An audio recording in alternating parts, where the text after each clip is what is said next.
Você está procurando vaga na área de dados e não encontra muitas opções? Os requisitos sempre são muitos e quase sempre você não é chamado para nenhuma entrevista? Então, eu acho que esse vídeo é para você. Bora lá! Fala malta, seja muito bem-vindo ou muito bem-vindo ao canal. Eu me chamo Ítalo Mesquita, sou SQL Developer e atualmente trabalho com análise e engenharia de dados na Europa.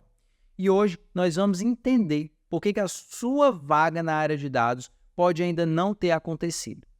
É muito comum eu me deparar com relato nas redes sociais falando sobre o mercado de dados de uma maneira geral, né? A dificuldade de, por exemplo, se conseguir uma vaga para quem está começando, e principalmente sobre os processos seletivos, como eles são complicados, sobre como esses processos seletivos atualmente pedem mil e uma coisas que muitas vezes parecem ser impossíveis de ser aprendidas por quem está começando. Eu acabei conversando com algumas pessoas para entender quais estavam sendo as principais dificuldades e eu encontrei alguns pontos que podem ser melhorados e isso pode aumentar e muito as suas chances de entrar para o mercado de trabalho. Mas antes, eu queria saber se você já está inscrito no canal. Confere aqui embaixo, já aproveita e deixa o seu like no vídeo. E se você já está inscrito, obrigado de coração, porque a cada novo inscrito, a cada novo like, é uma motivação ainda maior para continuar produzindo conteúdo aqui no YouTube para vocês. Com base nessas minhas conversas, eu separei alguns pontos que eu julgo que a gente pode melhorar e eu vou comentar cada um desses pontos individualmente. Falta de vagas. O top da minha lista de relatos foi a falta de vagas para o mercado de dados, principalmente para quem é júnior. Mas na boa, galera, isso não é verdade. Eu achei isso muito estranho e eu resolvi fazer algumas pesquisas rápidas no LinkedIn. E o que não faltam são vagas para todos os perfis, do júnior ao sênior, desde modelos presenciais, híbridos e, acredite, até home office. Então, o que causa essa sensação de falta de vaga para muitas pessoas? Conversando com algumas pessoas que me relataram isso, eu fui entender como que estava sendo feito as buscas, né, nesses sites de emprego. E eu observei um grande problema.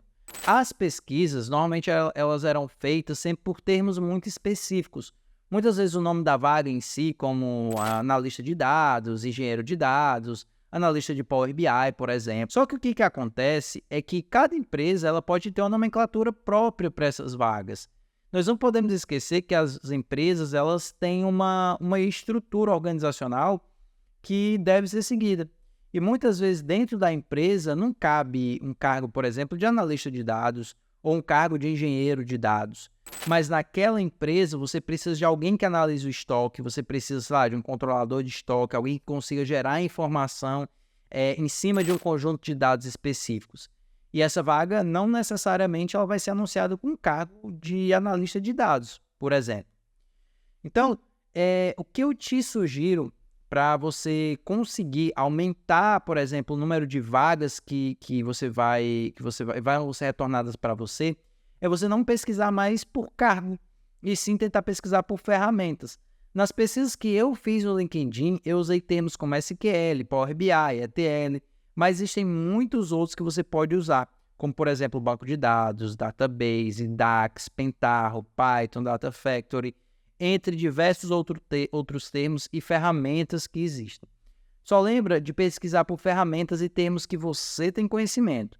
Não adianta nada você encontrar milhares de vagas, por exemplo, para trabalhar com Pentaho ou Integration Service, se você não tem ideia de como essas ferramentas elas funcionam. Aderência à vaga. Outro ponto que é dor de cabeça de muita gente é a quantidade de ferramentas e de conhecimentos que são pedidos nas vagas. Inclusive vagas destinadas a júnior. E é claro que eu também fui pesquisar. Muitas das vagas que eu encontrei de júnior, eu achei inclusive até bem compatíveis com as qualificações pedidas. Afinal, para você entrar no mercado, realmente você precisa ter um mínimo de conhecimento em algumas ferramentas e alguns conceitos da área, né? Mas isso é o que a gente vai falar um pouquinho mais na frente do vídeo. De fato, eu acabei encontrando algumas vagas que exigem bem mais do que o necessário para quem tá entrando na área agora, né? Para quem é júnior, para quem está começando agora. O que a gente precisa entender é que normalmente essas vagas elas são criadas por profissionais de RH e que em muitos casos acabam usando alguns modelos de vagas similares, né? E realmente algumas delas às vezes não parecem totalmente compatíveis com o que é preciso de fato para a vaga. Mas aí é que entra uma habilidade que eu particularmente considero muito importante. É você saber ler e entender e principalmente interpretar o que a empresa de fato quer com todas aquelas ferramentas e competências exigidas. Muitas vagas que eu acabei analisando tinham linhas e mais linhas de competências que o profissional precisaria ter. Só que quando eu li, né, e eu peguei aquela vaga e fui interpretar o que a empresa queria, você acaba percebendo que tudo aquilo, né, que ela pedia ali, se você souber um pouco de SQL e você souber criar um dashboard, por exemplo, você já resolveu ali 90% do que a vaga pede. Dificilmente você vai encontrar uma vaga te pedindo conhecimentos em Power BI. Afinal, para você construir um dashboard, por exemplo, você precisa ter muito mais do que isso. Você precisa saber modelagem de dados, um pouco de modelagem de dados, você precisa saber SQL, Storyteller, talvez Excel, como funciona o arquivo CSV e por aí vai. Mas quem disse que você precisa ser especialista em tudo isso? O que as empresas procuram são profissionais que tenham um bom conhecimento em pelo menos uma ferramenta. Pode ser linguagem SQL, pode ser Power BI, talvez Python, mas e aí as outras ferramentas, né? E aí vai uma dica. Aprenda conceitos. Os conceitos, eles são inerentes à ferramenta. Como que funciona, por exemplo, um processo de ETL? E o que é o tão pouco falado ELT? Qual que é a diferença entre eles? O que é um ambiente OLTP e o que é um ambiente OLAP? Foque em ferramentas. Eu, particularmente, recomendo SQL, porque é muito raro ter alguma vaga que não exija conhecimentos sólidos em SQL. Mas aí fica a sua escolha. Ferramentas existem muitas. Pesquisa aí no mercado o que o mercado está pedindo e foca em uma ferramenta. E a mensagem que eu quero deixar aqui, nesse ponto, é para você não deixar de se candidatar a nenhuma vaga por você não preencher todos os requisitos. Raramente você vai encontrar uma vaga que vai estar 100% compatível com o seu perfil.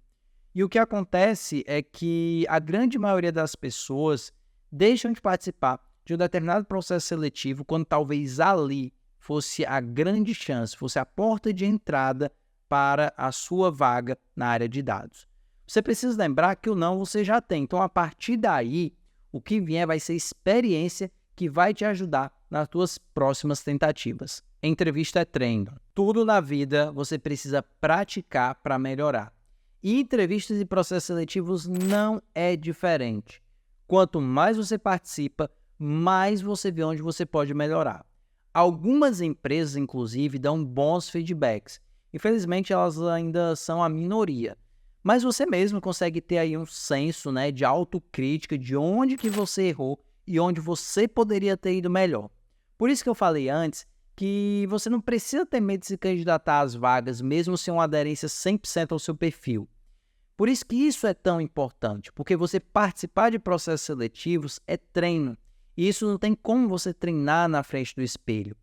O interessante é que quando eu falo isso, muitas pessoas dizem: ah, mas eu me candidato, só que eu não sou chamado para nenhuma entrevista. E aí que entra outro ponto. Seu CV e perfil do LinkedIn são muito importantes. O primeiro contato que um IT Recruiter vai ter com você é através do seu CV ou pelo seu perfil no LinkedIn. E olhando para um desses dois, ele já vai te selecionar para uma fase futura ou vai te reprovar ali mesmo, sem mesmo te dar uma chance de você mostrar o que você sabe.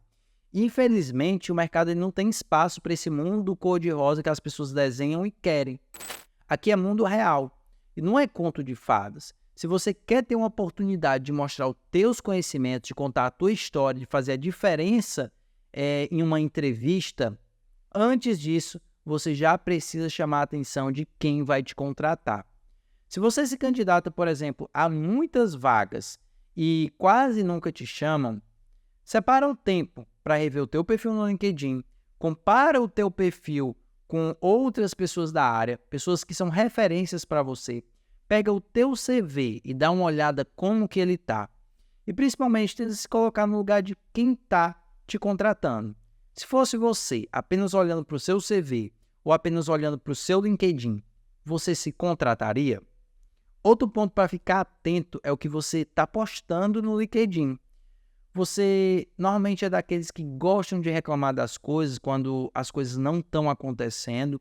Ou você é daqueles que vai atrás, faz acontecer, aqueles que sempre estão compartilhando novas experiências, aqueles que sempre estão buscando novos aprendizados?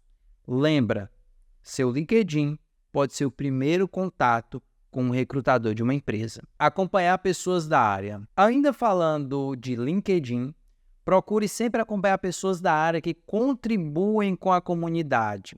Assim, você sempre vai estar antenado, você vai estar por dentro do que está acontecendo e as tecnologias que a galera está usando no mercado.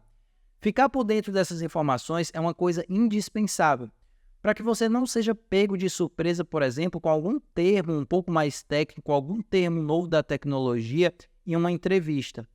Se essas pessoas também compartilharem, por exemplo, conhecimentos por outras plataformas como YouTube ou Instagram, vai lá e acompanha também. Como eu falei, você precisa se especializar, não precisa se especializar em tudo, mas você precisa conhecer minimamente aí as tecnologias do mercado, o que está surgindo. Esteja em constante capacitação. Pode parecer óbvio o que eu vou falar agora, mas você precisa estar minimamente qualificado para ter alguma chance de conseguir uma vaga na área. A grande maioria das pessoas que não conseguem vagas, elas não estão minimamente capacitadas. Diversas pessoas que vêm falar comigo pelo Instagram, pelo LinkedIn, pelo WhatsApp, reclamando que é muito complicado entrar na área, que não existe vaga na área. E aí, quando eu começo a conversar normalmente com essas pessoas, eu percebo que não é que seja complicado, é impossível aquele perfil entrar no mercado. Galera, Excel não é mais ferramenta para a área de dados. Se você só sabe Excel, suas possibilidades vão reduzir a quase zero. Apenas importar um CSV para o Power BI e arrastar um gráfico aqui e outro ali, não vai fazer com que você tenha nenhuma chance no mercado. Empresas não vão querer te contratar. É preciso você ter pelo menos o básico, entender um pouco sobre modelagem de dados, conseguir criar alguns relatórios que de fato agreguem valor, conseguir entender o que uma medida DAX está fazendo. E principalmente, você precisa ter uma base boa em SQL. Vamos ser bem sinceros aqui. Se você não consegue criar, ou pelo menos entender o que uma query está fazendo, as suas chances, na grande maioria das vagas, vão ser bem baixas. A não ser que você seja muito bom em outra coisa. Inclusive, eu já gravei até um vídeo aqui no canal falando sobre 5 ferramentas aí que eu acho que são super importantes, por exemplo, para a área de dados. Esse vídeo eu vou deixar aqui em cima no card e também no primeiro comentário fixado aqui embaixo no vídeo. Eu recomendo que você assista, você estude um pouco dessas ferramentas e escolha uma ferramenta para você se especializar. Não adianta você saber um pouquinho de cada um. Você precisa ter o domínio de uma e aí conhecer um pouquinho das outras. Isso vai ser um grande diferencial para você na hora que você for participar do seu processo seletivo. Agora me diz aqui embaixo nos comentários se você concorda com os pontos que eu levantei aqui. Será que ficou faltando alguma coisa? Eu adoraria saber a tua opinião. E se você chegou até aqui e ainda não deixou seu like, não esquece de dar essa moral aqui para o canal, se inscrever e, é claro, ativar o sininho. Assim que tu vai receber as notificações e vai ficar por dentro de tudo que está acontecendo aí dentro da área de dados. Lembrando que você não paga nada e você ainda vai ajudar demais esse canal aqui a crescer. Espero que esse conteúdo tenha te ajudado. Um grande abraço, até a próxima. Fui!